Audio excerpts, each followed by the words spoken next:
దాతలు చెప్పిన ప్లాన్ ప్రకారం రమ్య, కిరణ్ ఇద్దరూ కూడా ఒక 20,000 రూపాయల డబ్బు తీసుకొని గణపతి వాళ్ళ అమ్మ దగ్గరికి వెళ్తారు. ఎవరండి మీరు అని ఆవిడ ప్రశ్నిస్తూ ఉంటుంది. మేము గణపతి ఫ్రెండ్స్ మీ అని వాళ్ళు చెప్పడంతో, మీరు గణపతి ఫ్రెండ్సే అన్న గ్యారెంటీ ఏంటి? ఇందాక కూడా ఇలాగే వేరే వాళ్ళు వచ్చారు అని ఆవిడ అంటే, మేడం ఇదిగోండి గణపతి ప్రతి నెల 20,000 మీకు చేర్చమని చెప్పారు. ఇప్పటికైనా మమ్మల్ని నమ్ముతారా అని రమ్య అంటుంది.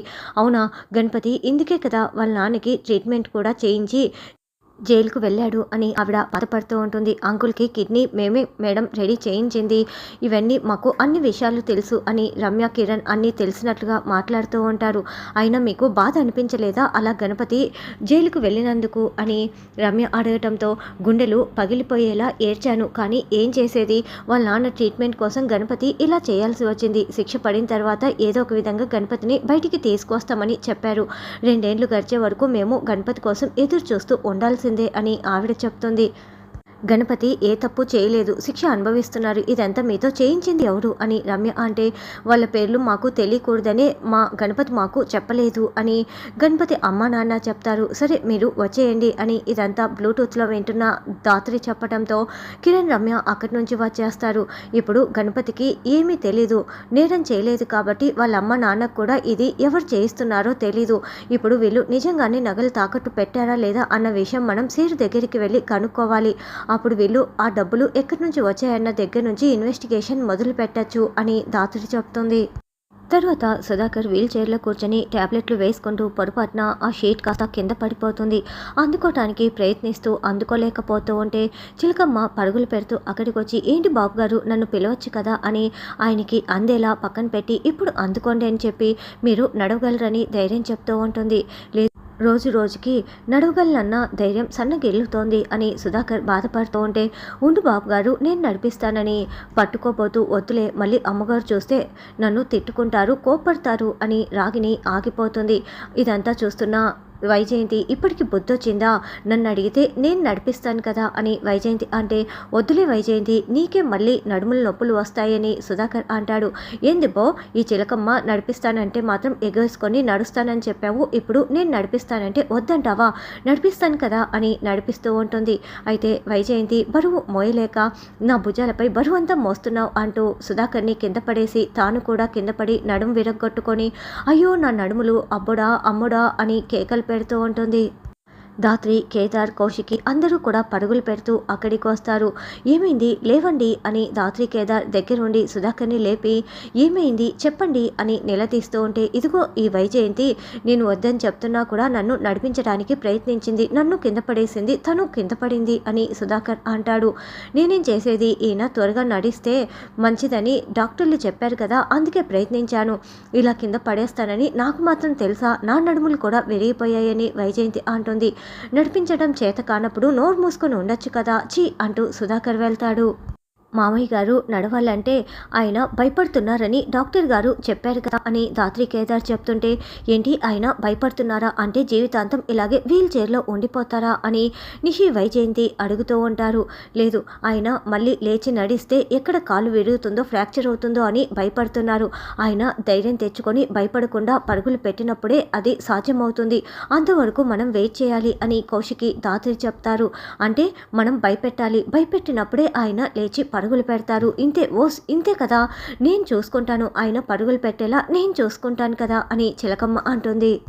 అయ్యో ఈ చిలకమ్మ ఇలా పరుగులు పెడుతుందేంటి, ఈ చిలకమ్మ ఏం చేస్తుందో ఏంటో అని వైజయంతి కంగారు పడుతూ ఉంటుంది.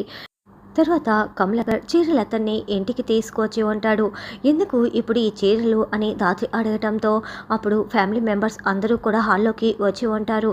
మొన్న కాచి బుచ్చిలా మ్యారేజ్ డే ఫంక్షన్ సరిగ్గా చేసుకోలేకపోయారు కదా, ఈసారి గ్రాండ్గా జరిపిద్దామని అందరికీ చీరలు తెప్పించాను, సెలెక్ట్ చేసుకోండి అని కమలాకర్ చెప్పడంతో, అమ్మ జగదాత్రి ఇంకెందుకు ఆలస్యం, మొదలు పెట్టండి అని కమలాకర్, సుధాకర్ చెప్తూ ఉంటారు.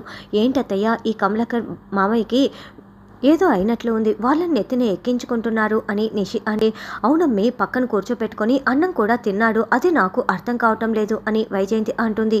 ఇప్పుడు వీళ్ళిద్దరూ ఎలా చీరలు సెలెక్ట్ చేసుకుంటారో నేను చూస్తానని నిషి అంటుంది.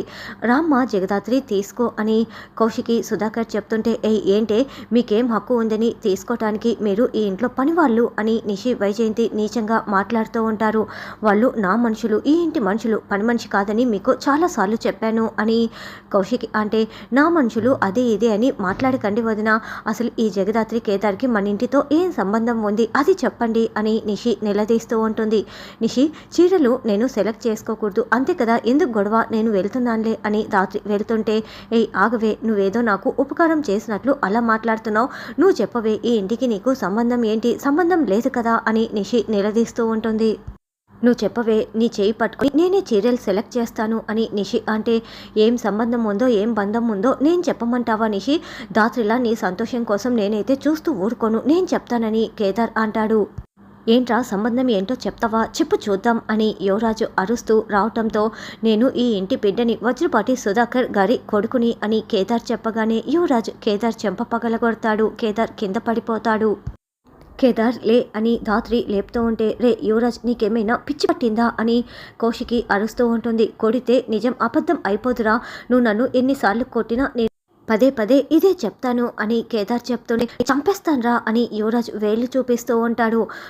మీ ఇద్దరికి ఏమైంది, ఎందుకు చీరల దగ్గర ఇలా గొడవలు పడుతున్నారు, యువరాజ్ కేదార్ని ఎందుకు కొట్టావని కౌశికి నిలదీస్తూ ఉంటుంది.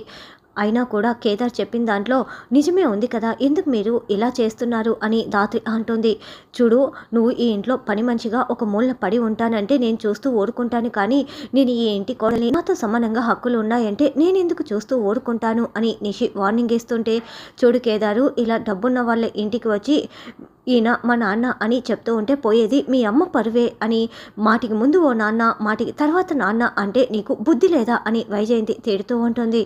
దాంతో దాత్రి కేదార్ బాధపడుతూ ఉంటారు. పిన్ని ఏంటా మాటలు అని కౌశిక్ అంటే నిజమే కదక్క, వీళ్ళు ఇంట్లో నుంచి వెళ్ళిపోతామంటే వెళ్ళనివ్వకుండా నువ్వే ఇంతవరకు తీసుకొచ్చావు, వీళ్ళకి మనకి ఎలాంటి సంబంధం లేదు అని యువరాజు నిషి వైజయంతి అరుస్తూ వాదిస్తూ ఉంటారు. ఏంటి బాబాయ్ మీరు నోరు విప్పండి, మన ఇంట్లో మన కుటుంబ సభ్యులు మాత్రమే ఉండాలి కానీ ఇలా అనామకులు ఉండొచ్చా చెప్పండి అని యువరాజు నిషి కమలాకర్ని నిలదీస్తూ ఉంటారు. అవును, అనామకులకి ఈ ఇంట్లో స్థానం లేదు, ఈ ఫంక్షన్లో ఉండాల్సిన అవసరమే లేదు అని కమలాకర్ అనడంతో మా వల్ల మీకు ఎలాంటి ఇబ్బంది జరగనివ్వము, సారీ కాజీ, సారీ మావయ్య, మేము మీ ఫంక్షన్కి రాము అని దాత్రి కేదార్ సారీ చెప్పేసి వెళ్తూ ఉంటే ఆగండని కమలాకర్ అంటాడు. జగదాత్రి కొత్త చీర తీసుకోవాలి, ఫంక్షన్లో తిరగాలి, మన వజ్రపాటి కుటుంబ వారసులే కదా వీళ్ళు అని కమలాకర్ చెప్పడంతో ఇదిగో మరిది నీకేమైనా పిచ్చి పట్టిందా అని వైజయంతి యువరాజ్ నిషి ముగ్గురు నిలదీస్తూ ఉంటారు. మీకు ఇంకా అర్థం కావటం లేదా, బాబాయి జగదాత్రి కేదార్ ఈ ఇంటి వారసులే అని ఒప్పుకున్నారు, అంగీకరించారు, అందుకే అలా మాట్లాడుతున్నారు అని కౌశిక్ అంటే అవును, మనం వాళ్ళని శత్రువులుగా చూసి ఉండొచ్చు కానీ వాళ్ళు మనల్ని ఎప్పుడు కూడా శత్రువులుగా చూడలేదు, వాళ్ళు ఒకరి మంచి కోరుకునేవారు, మరి వాళ్ళు ఈ ఇంటి వారసులు కాకుండా ఎలా అయిపోతారు, కాబట్టి మీరు చీరలు తీసుకోవాల్సిందే, ఫంక్షన్కి రావాల్సిందే అని కమలాకర్ తేల్చి చెప్పడంతో నిజంగా మీరు ఇలా మాట్లాడుతున్నారా, మాకు చాలా సంతోషంగా ఉంది అని దాత్రి కేదార్ కౌశికి కాచిపూచి అందరూ చాలా సంతోషపడుతూ ఉంటారు. జగదాత్రి సిస్టర్ మీరు సూపర్ సిస్టర్, రాయ్ లాంటి మా మామనే కరిగించేశారు అని బూచి అంటాడు. అంటే ఏంది మరిది, ఆయన కేదార్ని కొడుకుగా ఒప్పుకున్నాడని నువ్వు మాట్లాడుతున్నావా అని వైజయంతి అంటే ఆ మాట చెప్పాల్సింది నేను కాదు వదిన, అన్నయ్య ఇప్పటికైనా నోరు విప్పి నిజం ఒప్పుకో అని కమలాకర్ అంటే అవునని కౌశిక్ అంటుంది. ఒప్పుకోండి మావయ్య అని దాత్రి కూడా బతిమలాడుతూ ఉంటుంది.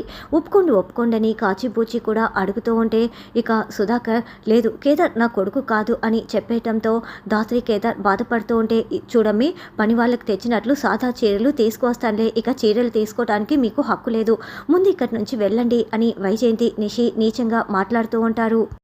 ఇంకా చూస్తున్నారేంట్రా, మా నాన్న నిర్ణయం విన్నారు కదా, వెళ్ళండని అరవటంతో దాత్రి కేదార్ వెళ్తూ ఉంటే ఆగండి అంటూ కమలాకర్ అరుస్తూ ఉంటారు. చూడు అన్నయ్య నిర్ణయం అన్నయ్య చెప్పారు, కానీ నా నిర్ణయం కూడా మీరు వినాలి కదా, నేను కేదార్ని దత్తత తీసుకోవాలనుకుంటున్నాను అని కమలాకర్ చెప్తాడు. ఏంది మరిది నీకు పిచ్చి పట్టిందా అని వైజయంతి అరుస్తూ ఉంటే కేదార్ ఈ ఇంటి బిడ్డ అని తెలిసినా కూడా ఈ ఇంట్లో ఉండనివ్వకుంటే మరి నేనేం చేసేది, కేదార్ ఈ ఇంటి బిడ్డ, ఈ ఇంటి రక్తం అలా వీళ్ళు అనుకున్నారు కాబట్టే ఈ ఇంటి కోసం చాలాసార్లు ప్రాణాలు అర్పించటానికి కూడా సిద్ధమయ్యారు. జగదాత్రి ఈ ఇంటి పెద్ద కోడలు అనుకునింది కాబట్టే చాలాసార్లు చాలా త్యాగాలు చేసింది అని కమలాకర్ అర్చి చెప్తూ ఉంటే తాతయ్య కేదార్ సంతోషంగా వింటూ ఉంటారు.